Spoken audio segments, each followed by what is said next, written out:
શિયાળામાં મોસમી રોગોનું જોખમ અનેક ગણું વધી જાય છે. આપણી બેદરકારીઓ અનેક રોગોને આમંત્રી શકે છે. આજે કામના સમાચારમાં જાણીશું કે સિઝનલ બીમારીઓથી બચવા માટે આપણે શું કરવું જોઈએ. ડોક્ટર વિકી ચોરસિયા જણાવે છે કે લોકોની રોગ પ્રતિકારક શક્તિ નબળી હોય છે. તેમને ઠંડીની સિઝનમાં મોસમી બીમારીઓનું જોખમ સૌથી વધુ હોય છે.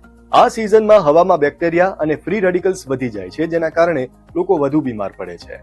આ સિઝનમાં અનેક બીમારીઓ થઈ શકે છે, જેમ કે સામાન્ય શરદી કે તાવ આવવો, સાંધામાં દુખાવો થવો, અસ્થમા અને એલર્જી, નોરોવાયરસ, નિમોનિયા, કાનમાં ઇન્ફેક્શન અને ગળામાં ઇન્ફેક્શન થઈ શકે. ચાલો હવે આ બીમારીઓના લક્ષણો વિશે ડિટેલમાં સમજીએ. સામાન્ય શરદી રાઇનો વાયરસને કારણે થતી બીમારી છે, જેમાં ગળામાં દુખાવો, નાકમાંથી પાણી આવવું, વારંવાર છીંક આવવી, હળવો તાવ કે શરીર દુખવું જેવા લક્ષણ દેખાય છે. આનાથી બચવા માટે હાથને સારી રીતે ધોવો અને જેમને શરદી હોય તેમનાથી દૂર રહો. શિયાળામાં હાથ પગની રક્તવાહિનીઓ સંકોચાઈ જાય છે, જેનાથી સાંધામાં દુખાવો વધે છે.